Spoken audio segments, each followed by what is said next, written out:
spins a brand new thing. Mrs. Right, that's right.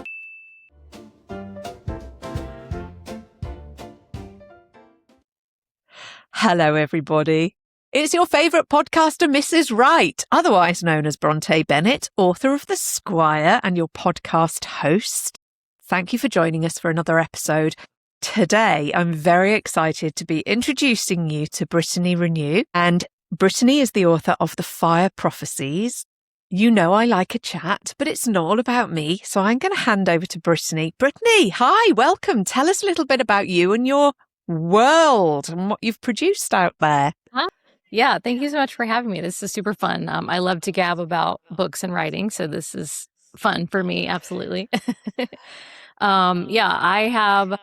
I've been a writer and in the creative arts like most of my life. I went to school for music, so my journey in the creative arts started like as a kid. I originally had the idea for this series, the Fire Prophecies. So book 1, Lion of Fire, is the current book that's out. Working on book 2, which will be out later in 2026. I had a dream about Riley and Emma, and that was back in 2009.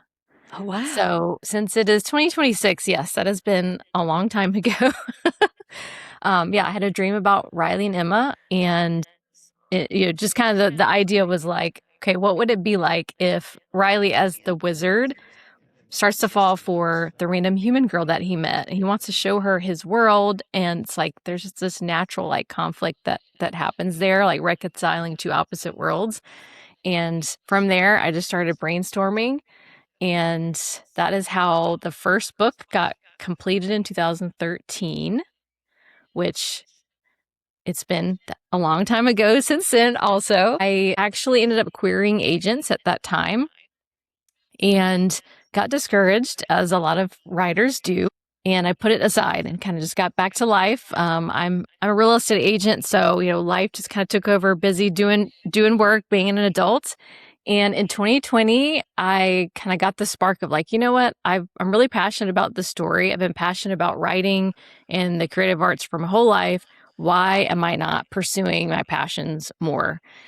And I have to say, I have a business coach. I've been with him since 2019, and he was like a big part of encouraging me to pursue my passions.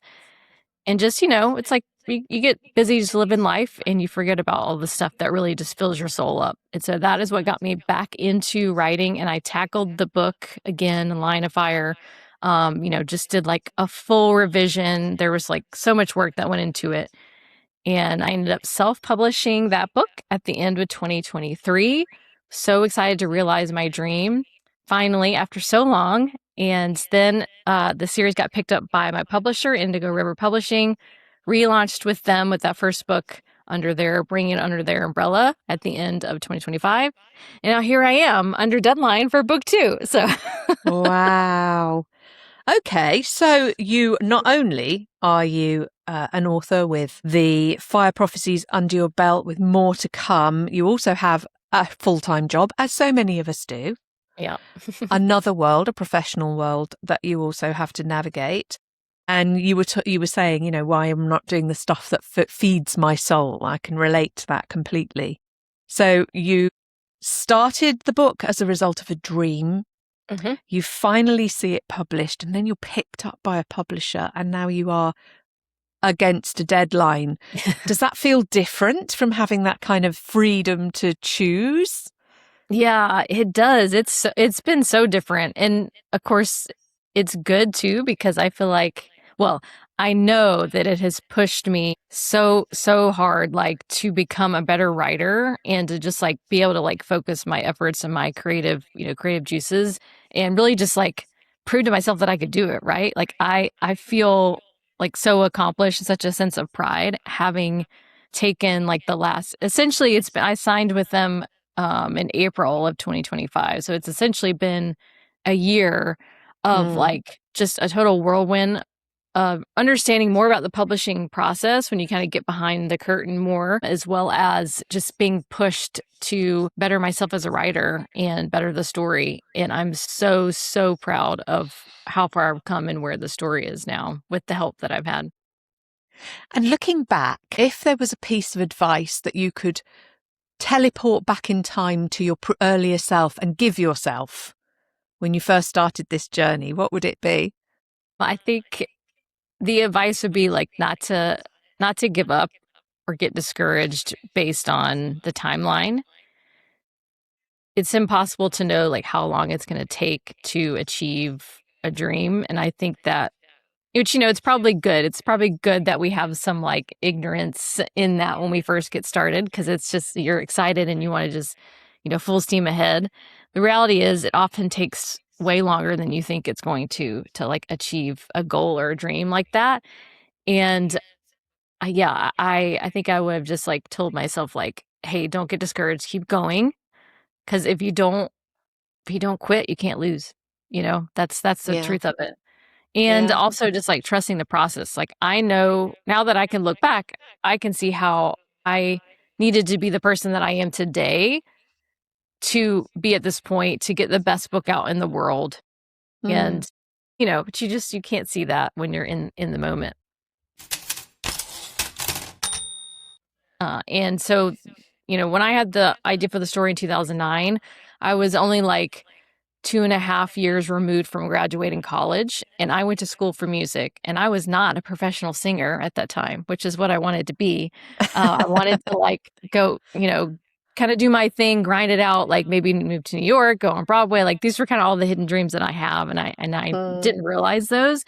And I still felt lost, even though like, hey, I'm an adult in the real world, have a job, that I was working for a music company at the time doing like administrative stuff. I was like, I have a job in the real world, but I still don't feel like I'm an adult or like know what I'm supposed to be doing with my life. And so that's kind of the themes and premise that I put into the story of Riley's character, which is you get his point of view first in the first book. And Emma, who's the poor human girl that gets dragged into a world of magic and monsters, you're going to get more of her story in the second book. So yeah, it was definitely like that idea of like, what is it like to put yourself out there in the world, try to figure out what your purpose is, and learn how to figure out what that is for yourself instead of having other people like tell you what that is, because that's the journey that Riley goes on. He unearths some ancient magic, has these powers that are burgeoning, and then he's got other people telling him, and there's a dark prophecy. He's got other people telling what he should be doing. And so it's definitely that part of a hero's journey that I think we all go on. And yeah, there's definitely a plot side of it too. I mean, that the plot side of it definitely like came very quick, and I knew like start to finish what the end I had in mind was. Of course, there's a lot of moving parts to get between there, but yeah, it definitely was like birthed in my brain for sure. Yeah. So my question has to come next around the plotter, pantser, or quilter. And I've only learned about quilters in the last week or so from talking to other authors. Quilters, that's new to me. I'm so excited to have discovered this new thing. So we know what a plotter is, somebody who plans. There's usually a whiteboard and post-it notes involved. You know what you're going to write, you write it. Pantsers, they haven't got a clue what's going to happen. I'm a pantser. My characters make the story up. I just follow along. And then the quilter apparently has like chunks of content, and then they patch it all together to make a story, which I find fascinating. So that's what's your process? Kind of me. I would You're say a quilter. Yeah. Well, and I've heard people put plotter and pantser together and say plantser. So it's kind of the same thing, but a quilter is like a way cooler I know, right? term. I need to adopt that. I didn't realize that I was that until in the last year or so either. Because yes, like I said, I had like the plot just completely came to my mind. Like it really felt like a divine download. And so I did have these different kind of outlines and thoughts and stuff like all in, in documents. So I had like this kind of overarching thing with the plot, but there's a lot of connecting points. And as I was very open to where are the characters telling me to go. And I 100% when I started the second book felt that the characters were very much nudging me in directions. And then if you trust that process, it really does feel like magic. That's like real world magic to me, is if you trust what the characters are telling you, they're going to get you to that next point that's on my whiteboard, if you will, Yeah. And it just all kind of comes together in the end. It's so cool. It's really hard to describe. It's really hard to describe. What I love about these conversations is that I don't feel like I'm alone or a weirdo, because I literally, like, my book writes itself. The characters tell me what's going to happen. And it's really hard to explain that to people who maybe don't write like that. But it's exactly what happens. You don't know. It's like you're a conduit. Something comes down through the middle of your head, comes out of your finger ends. And the next thing you know, you've got a story and you don't know where it came from. Absolutely. But I wonder, we're storytellers throughout history, aren't we? We've always been storytellers. Who knows how much of this stuff is in our DNA, is DNA held memory? Who knows where this stuff comes from? Who cares? The beautiful thing is that we can put it out there and we can make it into a story. So how do you get it from this sort of whimsical fantasy, idea, dream, story with a bit of a social commentary and a little bit of relational commentary in there from what you've described, into a polished piece of work that is commercially viable? Yeah, it's tough. I think there's an element with writing your very first book, because that's my debut. I think there's an element to that where it's just like, it's a little bit of magic, a little bit of beginner's luck. It kind of just comes together. And I think when you start the second book, it's like, that's when the rubber meets the road. And you're like, okay, now I got to really make sure I'm threading all of this together. So I definitely learned so much more about the process of putting together a cohesive story and other ways to kind of ensure your success with that. And I would say one of the primary things that helped me is I did work with a book coach for the second book. And this was before I even signed with the publisher. And she helped me unearth so much more about my characters.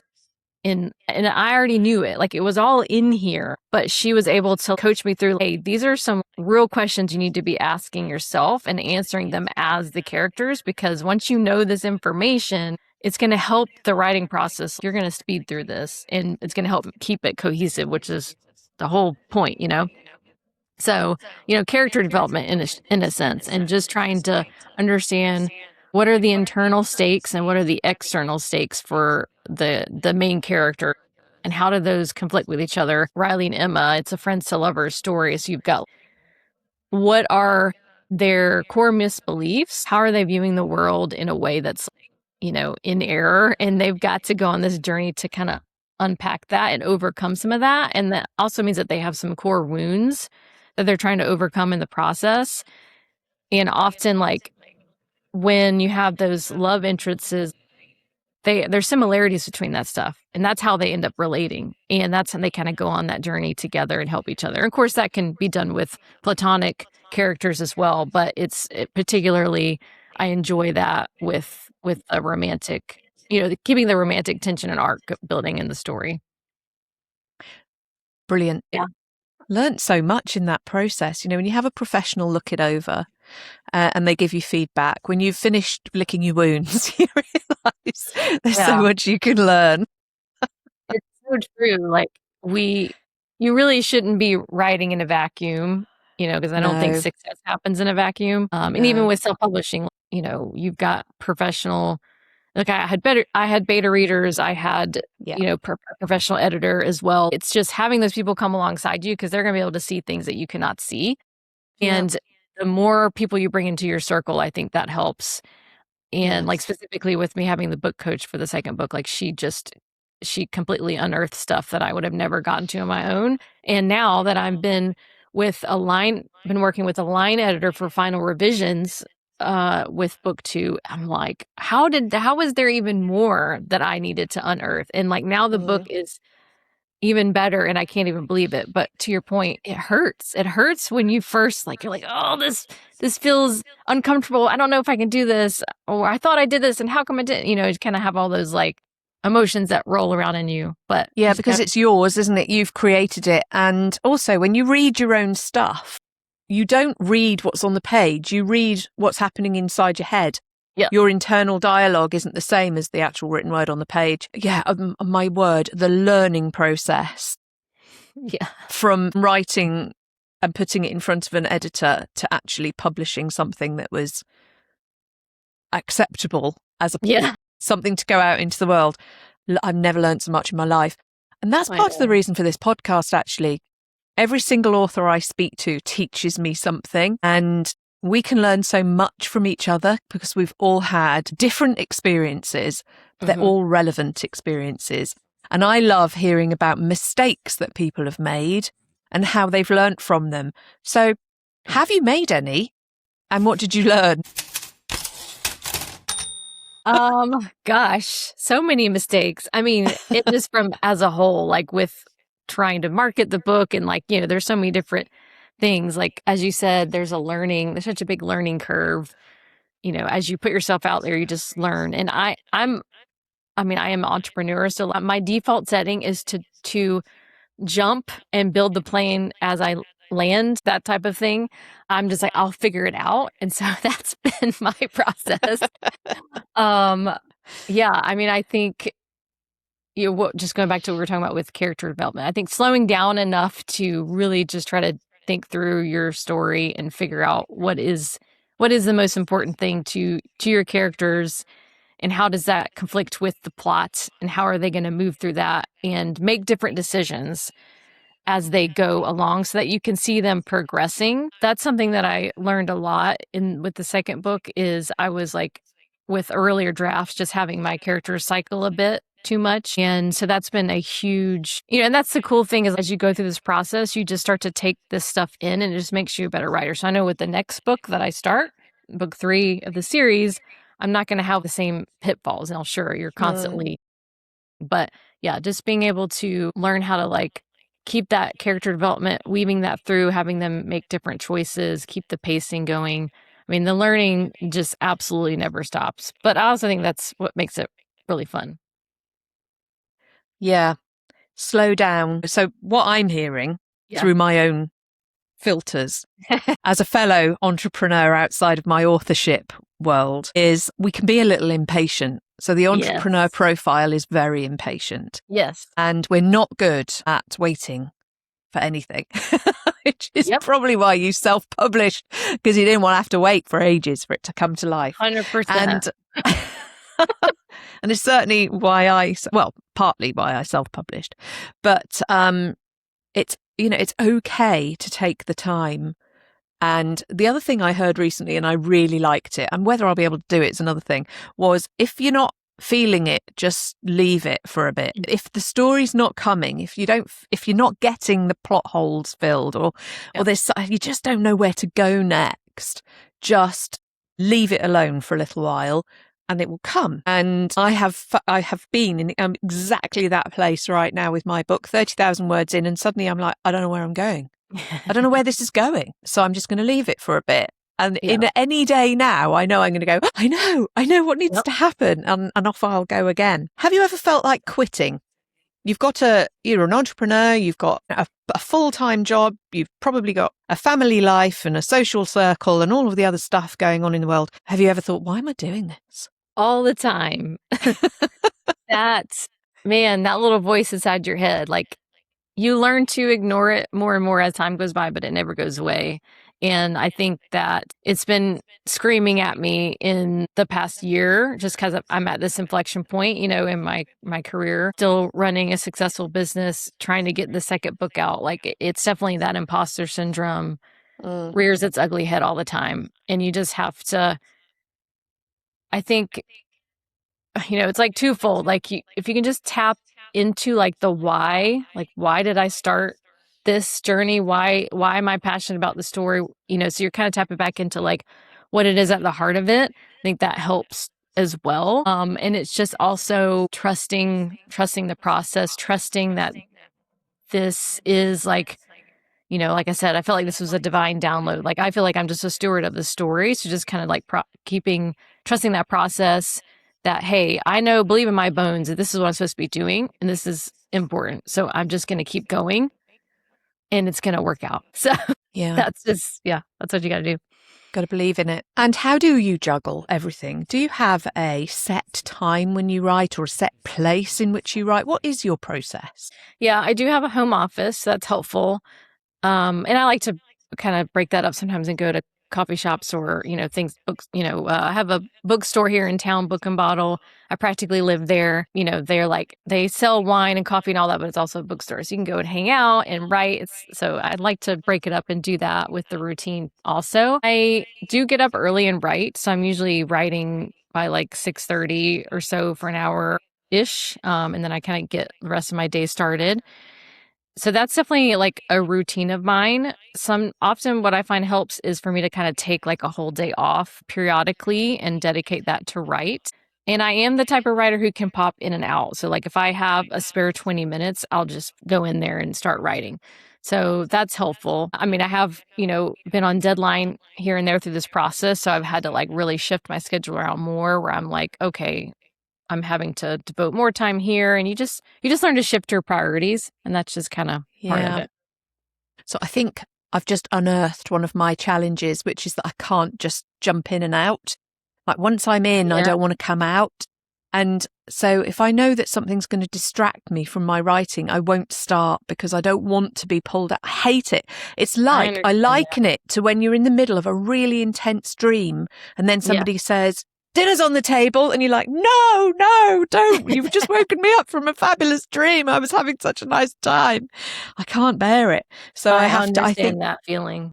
I think I have to find a way to, I don't know if I'll ever be able to jump in and out. And certainly, but I really like what you just said about sometimes you take a day off. So I remember a couple of weeks ago taking a whole weekend and writing 25,000 words in, that was nearly all of my, that's a lot. I was so happy because I just wrote. I mean, I did eat in between, but mostly I just wrote. Yeah. And I was in heaven doing that. So you managed to juggle it. We know why you do it. It sounds to me as if you can't not.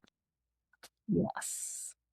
It's definitely like my husband and I have this conversation and he doesn't quite understand, of course. And I'm like, it's like being possessed. Like I literally can't help it. It is oozing out of me. I have to write. And like, going out there doing book events, like I'm working, 60 plus hours a week on a constant basis just with having another business to run. But I love it. And I love my business too. So it's like for me, I'm just getting to do a lot of the stuff that I love. So I do feel very fortunate.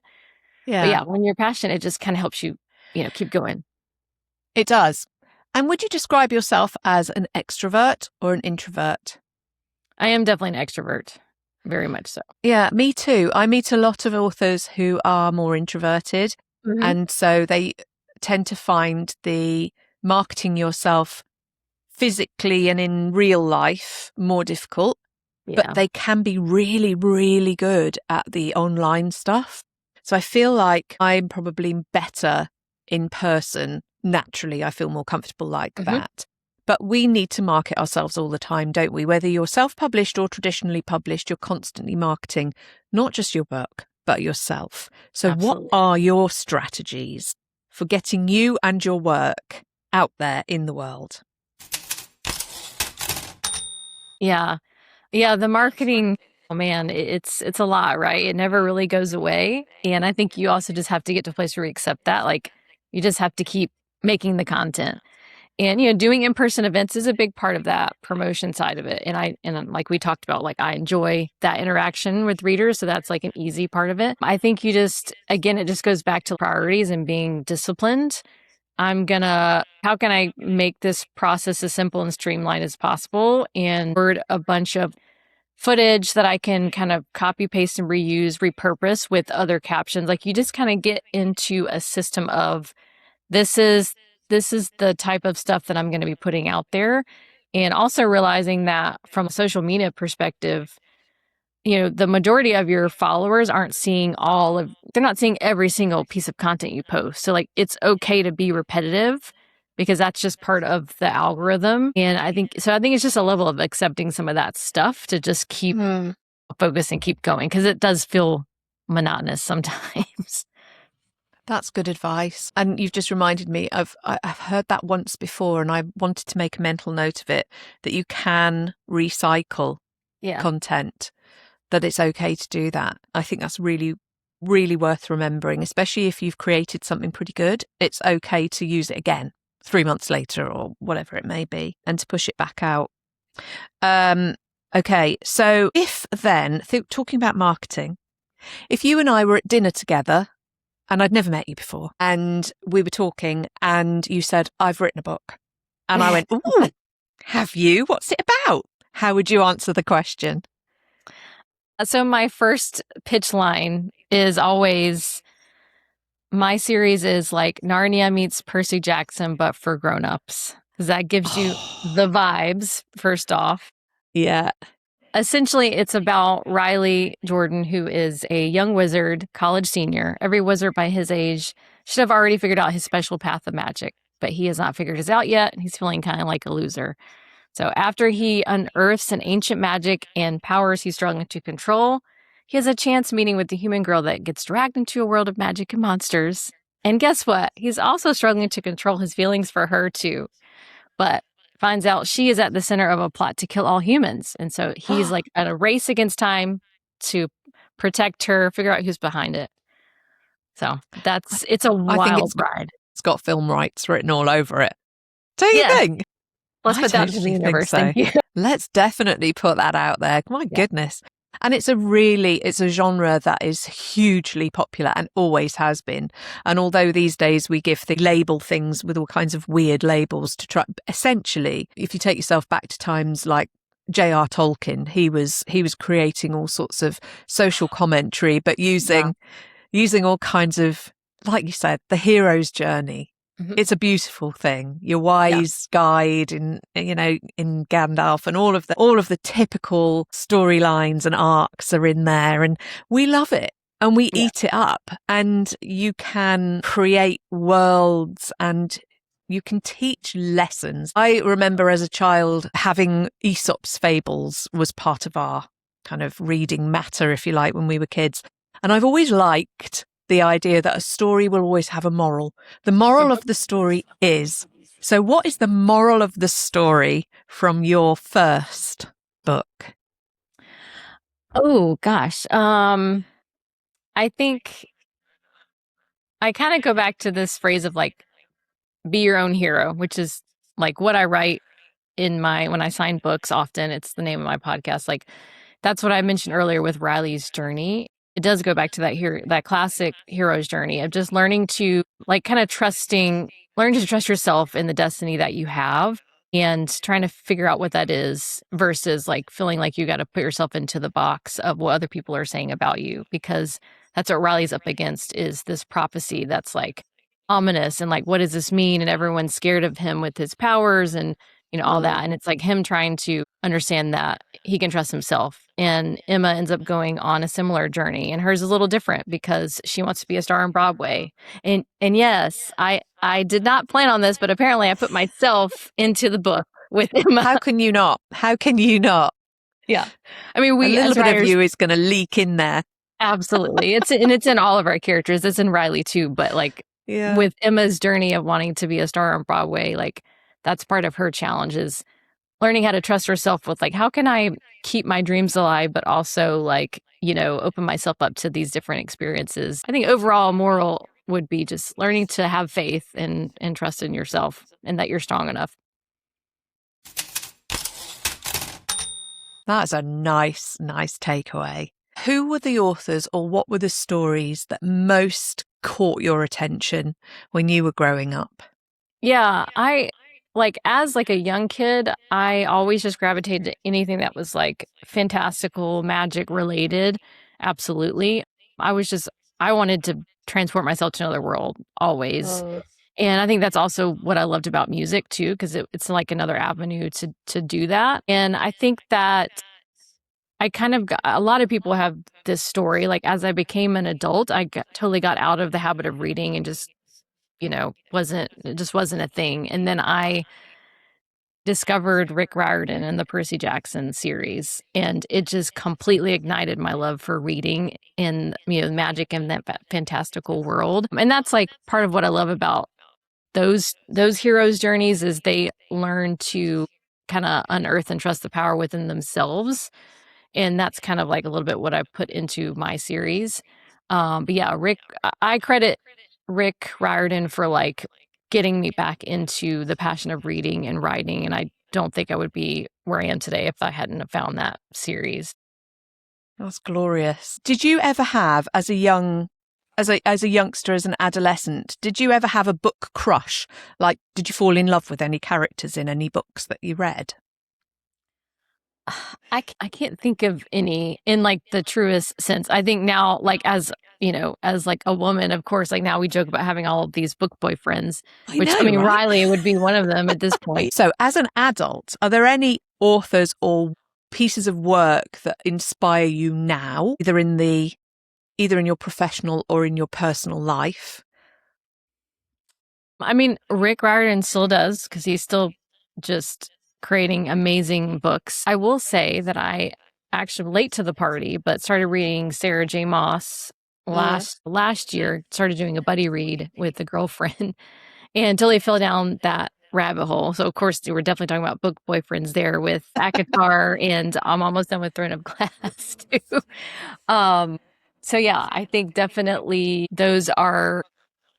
I think that's what's amazing is about when writers create characters that we just relate to so much, whether it is, like you mentioned, someone that you're like, oh, book boyfriend, he's wonderful, or also just like the heroine or the other side characters, like they're just so inspiring, and you see ways that you can work through trauma and things like that in your life to become like a better version of yourself. And I think that's what's so amazing. Yeah. So the Sarah J. Maas phenomenon, I had never heard of her, and then all I can see is Akhtar and Sarah J. Maas everywhere. Everybody's reading it, and I haven't read any of it yet, and I'm almost afraid to start because I don't want to be overwhelmed with it's a lot. The old adage, comparison is the thief of joy, because some people just seem to hit the market exactly right, and they go stellar.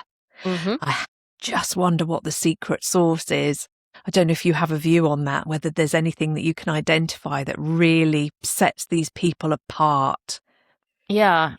Gosh, that's a good question. I feel like at the heart of Sarah J. Maas, with, having read now basically 2 of her series, like she does what she wants. Like this is a stories that you can tell was also like a divine download, and she just went with it. And at the heart of it, yes, the plots are like crazy and there's all kind of crazy things going on, but it's still at the heart of it, characters who are going on a journey, and they're incredibly relatable.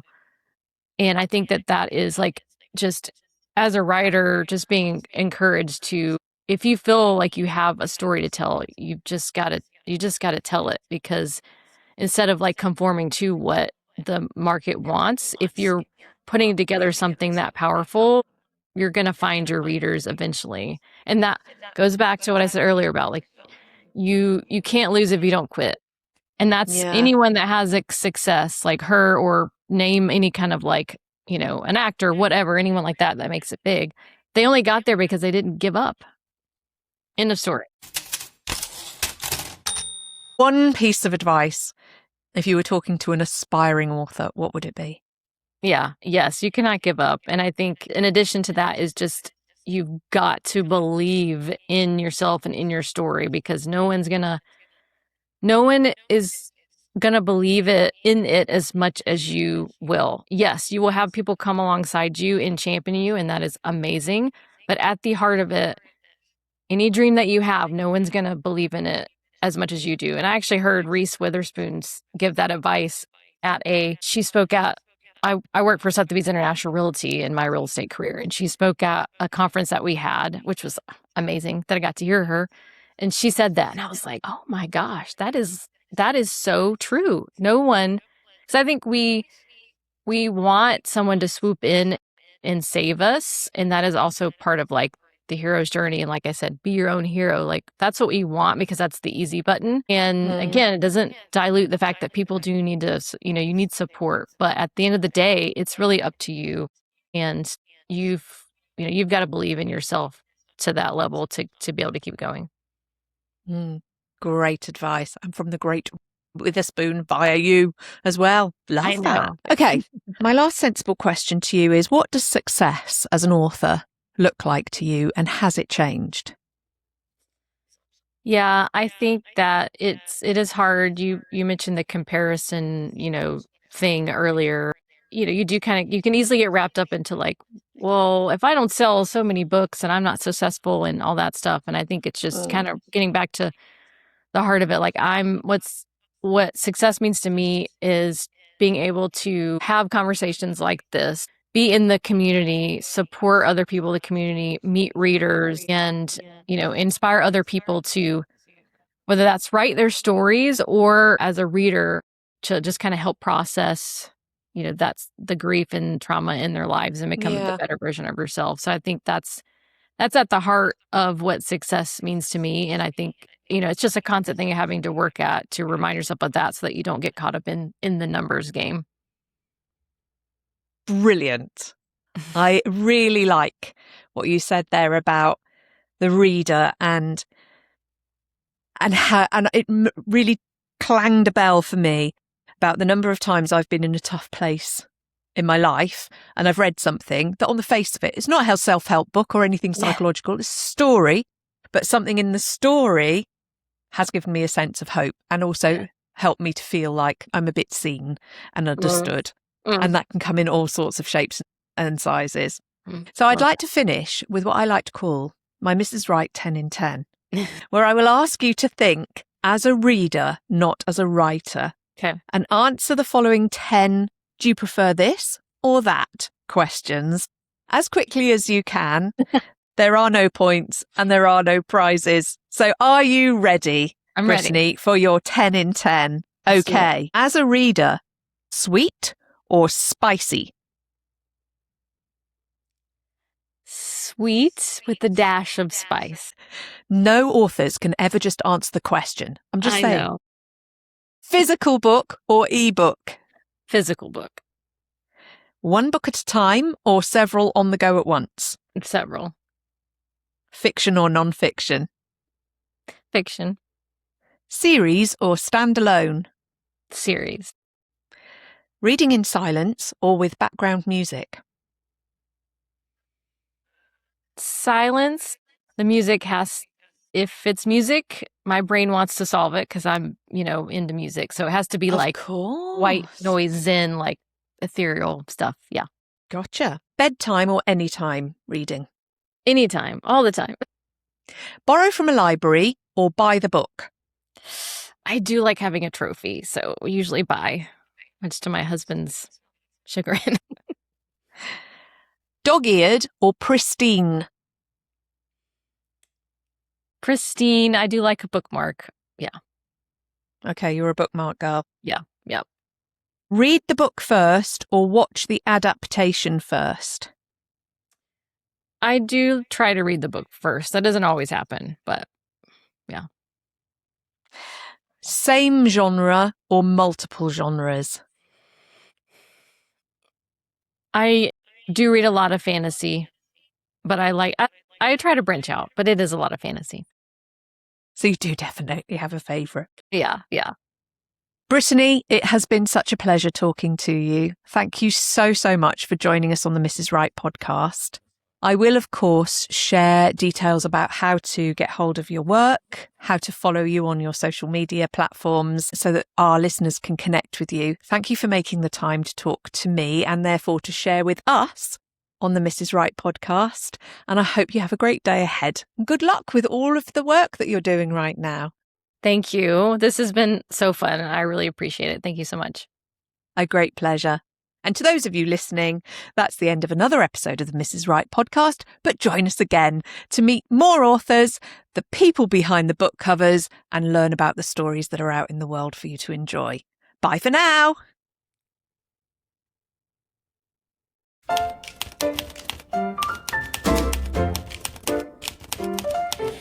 Tap, tap, tap, she's lining up a scene. Coffee cup, cat's tail, dancing in the steam. Every little click spins a brand new theme. Mrs. Right, that's right.